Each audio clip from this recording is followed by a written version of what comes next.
So the Chilliwack area did prosper under the base and became very, very pleased that the base and the military personnel were here. There were some 1,200 military and 800 civilians throughout the lower mainland employed by the military. 1,000 military and 600 civilians in the Veta crossing area alone. Now this excluded the 700 to 1,400 students that were here on a monthly basis. There were 412 married quarters, 1,200 dependents approximately in the permanent married quarters. 15% of the population of the municipality were related to the base. And next to agriculture, they were the second highest employer. Some of you may have seen this beautiful old engineer log cabin.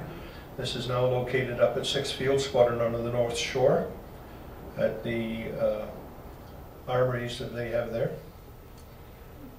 So an end came to a very, very impressive era. The base closure, great change followed. The permanent married quarters are now what they call garrison crossing. Many of the permanent married quarters have been torn down. Some of them have been refurbished. The RCMP are in the Seafox complex, and I believe the Justice Department is also going to be moving into that area. The officers' mess is, I believe, owned by the city now, but Canada Lands is leasing it from them, and they're still working out of there. That is a heritage building, by the way. The education park is soon going to be constructed. World Trade University was in base headquarters. Not sure of the final disposition of them, but I believe they've gone by the wayside. And the old base supply building, which was down opposite, just off Tyson Road and Keith Wilson, it's now the new University Fraser Valley Trades Training.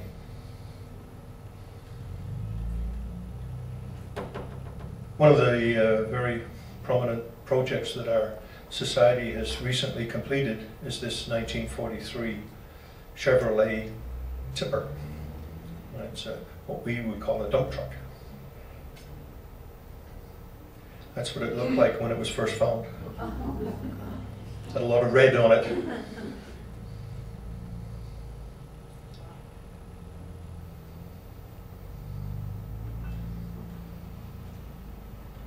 Our society display rooms are down on Hocking Avenue. Some of you may know the Masonic Hall. We are very pleased to be renting in there from the Masons, and they're excellent landlords. We've had, I think, something like 5 or 6 wonderful years in there with them now. We're started out with just one room, and then we progressed. We needed more space, and they were kind enough to give us another room in equal size. And recently we found that we needed a 3rd room, so we're now up to 3 rooms total. And eventually I hope maybe we can expand and take even more space and give them more rent. I'm sure they would be happy, and we would be very happy too. The bus that you see here is on loan to our society from the creator of the bus, and he carved this and manufactured it for the Royal Canadian School of Military Engineering, which was here at the time. And this is Mitchell. Mitchell won the Victoria Cross. He's the only engineer so far, the only Canadian engineer so far to have won the Victoria Cross. He won it in World War I.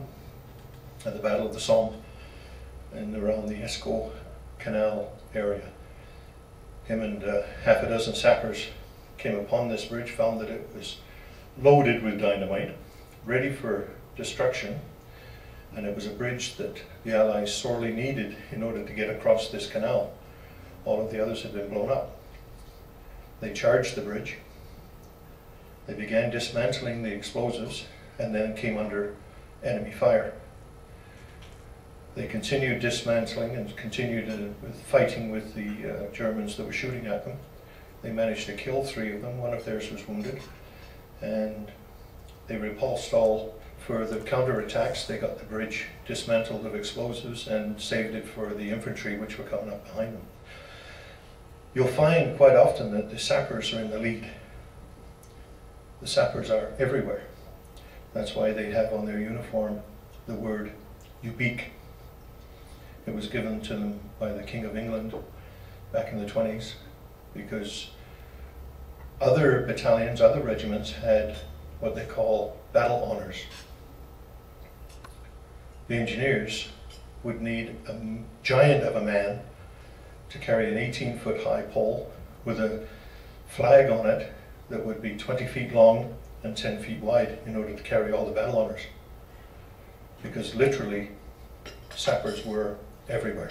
So they were given the word "Ubique." They wear that proudly on their hat badge and on their color insignia.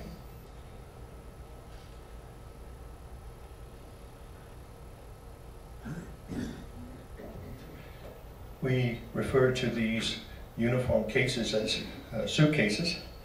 They were prepared by a member of our society, Roy Pinsent, and he voluntarily constructed them and donated them to us. We now have approximately 12 of those.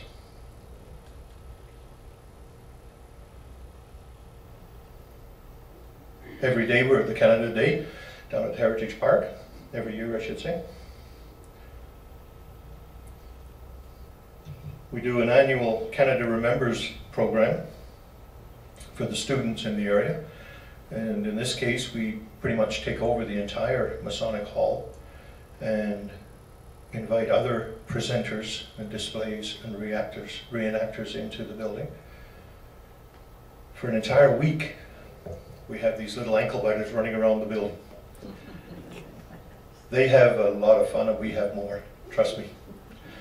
It's a wonderful, wonderful week that we share with the students. And the important thing is that we express to them the war is horrible. There's no glory in war. I've been to war. I've seen war. I hate war. I try to express to the children that their freedom today is as a result of the loss of many, many, many Canadian lives.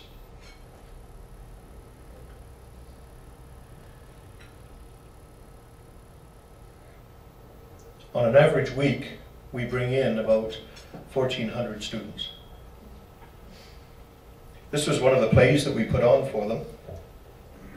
It featured the D-Day Dodgers, as they were called. They were the ones that went up through Italy. And one of the ladies from England said, "Well, where were they on D-Day? Were they dodging?"